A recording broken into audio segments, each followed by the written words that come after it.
Hello again! Today we will be discussing why Hao Asakura is one of the best antagonists in anime history. So let's just begin with his background. For those who haven't subscribed yet, please do so in order to help me establish a community.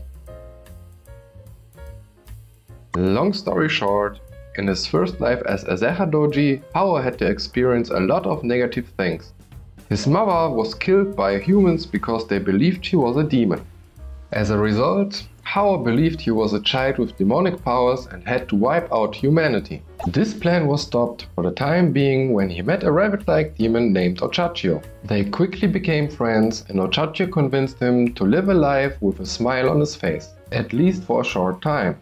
After an incident where Hao over-depleted his Furyoku, he was unable to control his oversoul and unintentionally consumed Ochachio's power. From this moment on, Hao's reishi became permanent, and he was able to read the hearts of other people, which drove him crazy after a while. By the end of his first life, he created a branch of the Asakura family and was killed by one of his relatives during the Shaman fights.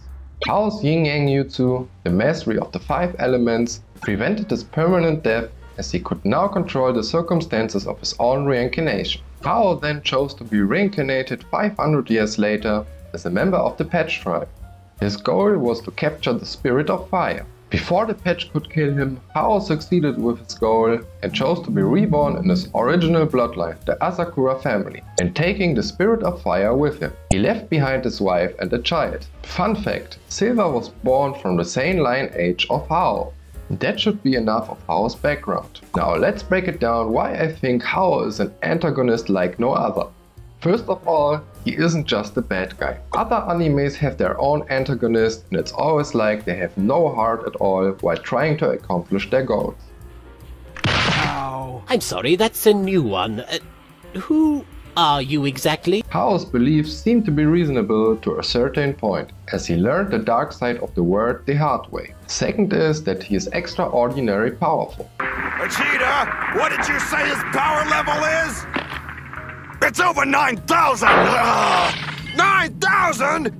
So powerful that it was nearly futile to struggle against him. The only reason why our warriors have survived is because all the people in the Great Spirit told him that he's doing wrong and showed him his true nature. Even his mother slapped him and convinced him that he's in fact acting like a spoiled brat.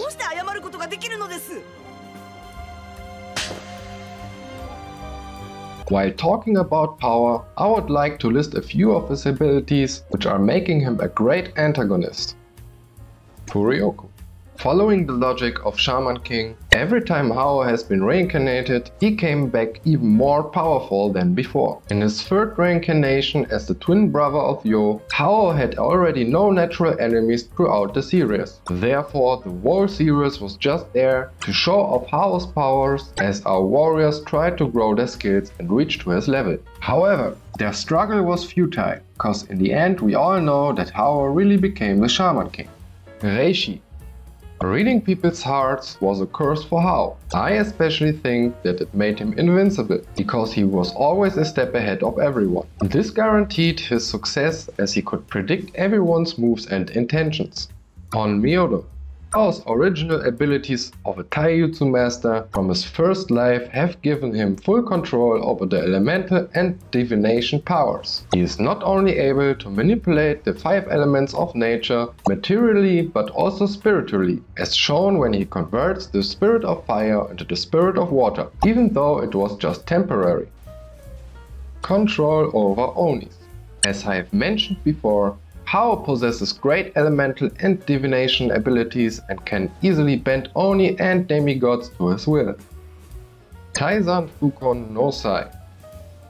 This technique requires the shaman to have mastered all 5 elements of the pentagram, and they must defeat the 75 Lords of Hell in order to reach Taizan Fukon to bargain with him. Through this technique, Hao was able to be reborn 500 years later as a member of the Patch tribe.